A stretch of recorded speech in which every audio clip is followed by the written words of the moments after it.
This is 7 National News, and in our top story, the UAE Vice President, Prime Minister and ruler of Dubai, His Highness Sheikh Mohammed bin Rashid Al Maktoum, has launched the 2030 Dubai Industrial Strategy in order to elevate Dubai into a global platform for knowledge-based, sustainable and innovation-focused businesses.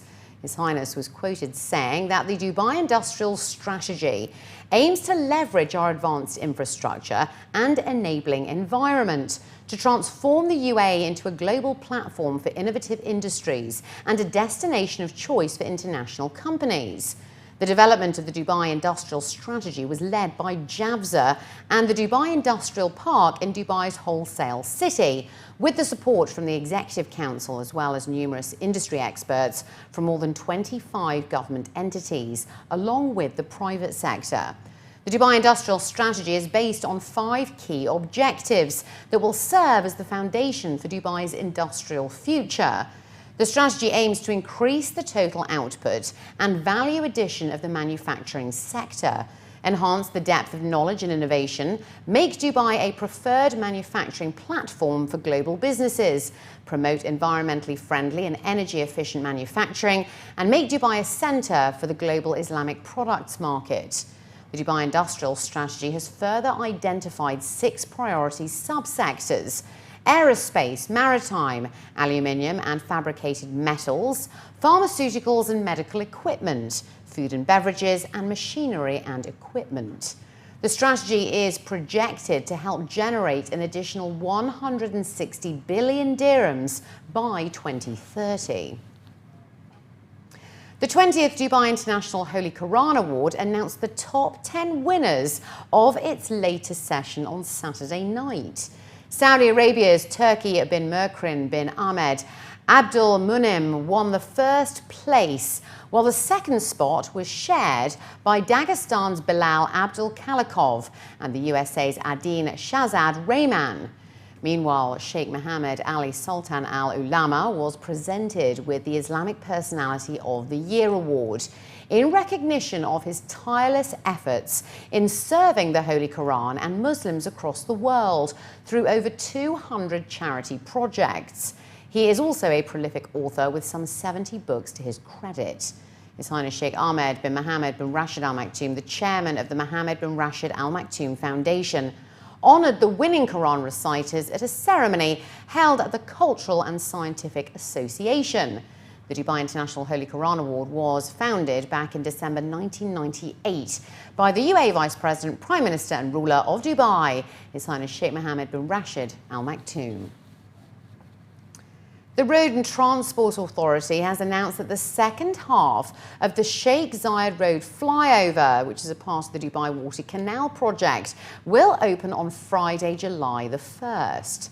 From next week, 6 lanes of the Abu Dhabi-bound bridge will open for traffic, while 2 more lanes will open mid-July. This comes as the RTA opened the first part of the flyover for Sharjah-bound traffic in January this year. Mata Al-Tayr, the General Director and Chairman of the Board of Executive Directors of the RTA, also announced that work on the canal is on schedule and 92% of the project has been completed.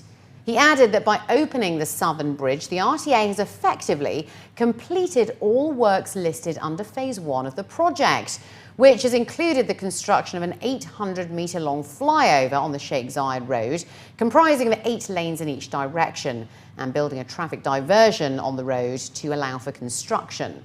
Earlier this month, the RTA also opened Al Wasl Road flyover, comprising of 3 lanes in each direction of Dubai and 2 lanes in the direction of Abu Dhabi, in addition to 2 lanes to serve the traffic coming from Al Wasl Road heading to Al Athar Road. The Abu Dhabi Education Council is urging the public to voice how education in the Emirates can improve by filling out a questionnaire on its website. Students, teachers, parents, staff and other stakeholders are being invited to take part in the survey and suggest how education can evolve to the next level.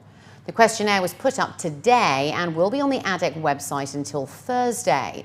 And the Council will also share details with the Education First initiative to the community via SMS and ESIS, which is the Student Information System. The public can also make comments or suggestions to ADEC through social media using the hashtag #EducationFirst. ADEC's Director General, Dr. Ali Al-Nuaimi, was quoted saying that this is a public outreach program to receive comments, criticism and feedback from members of the public. Improvement is pivotal. It's extremely important to change with the times, keep up with improvements and progression. How you do it is to listen to people who work in the sector and to everyone who works with ADEC so that we can improve what we do. Dr. Al-Nuaimi added that principals at public schools across the Emirates are being asked to hold school-wide workshops with their staff this week to also come up with a list of recommendations, and that the reports will be handed over to ADEC at the end of the week. The Community Development Authority has announced that 25 cases of physical assaults on children were reported to the Child Protection Centre in the first 3 months of the year. According to the authority, negligence was the leading type of child abuse in 2014 and 2015.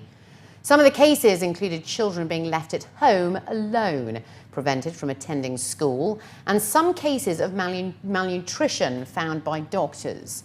As many as 37% of cases in 2014 and 27% last year were for negligence. However, sexual violence against minors were less prevalent, dropping from 19.5% of total cases in 2014 to 12.5% last year. The figures have been released by the Community Development Authority to increase awareness of the Child Rights Law, which came into effect earlier this month. The law is expected to make it a responsibility to everyone to report such cases, including children's doctors, nurses, teachers and neighbours. The CDA plans to train teachers to spread awareness among pupils and to also coordinate with associations of different countries to create awareness about spotting and reporting abuse. Cases can be registered on the authority's hotline, while those concerning children in other Emirates will be transferred to the relevant authorities. The Dar Al Ber Society is set to distribute nearly 4 million free Iftar meals worth 60 million dirhams to low-income people in 32 countries around the globe for Ramadan this year, according to a top official quoted in a report. The 37-year-old charity association contributes up to 133,300 free Iftar meals worth 2 million dirhams on a daily basis to those in need, in collaboration with 5 UAE embassies and 44 accredited entities worldwide. The list of beneficiary countries includes Sudan, Egypt, Benin, the Ivory Coast, Mali, Kosovo, Albania, the Seychelles, Thailand, Indonesia, the Philippines, Romania and many more.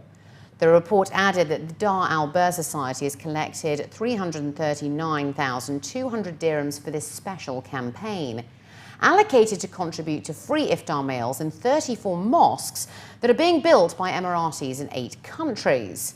The charity society has also supported Syrian refugees over in Lebanon with 100,000 dirhams as a part of its promising Ramadan campaign this year.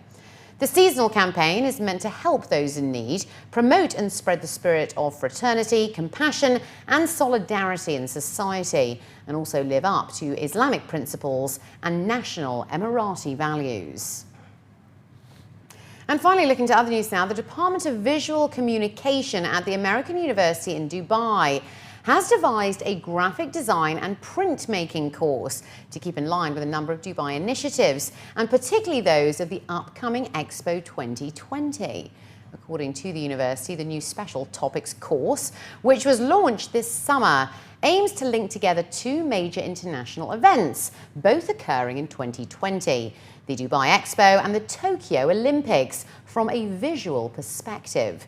This design initiative is the first project undertaken by the graphic design program within the Department of Visual Communication at AUD, and it's also the first contribution of its kind from a higher educational institution towards design thinking and product design for both world events. University officials stated that as both events will take place in 2020, this is an ideal opportunity to visually connect them.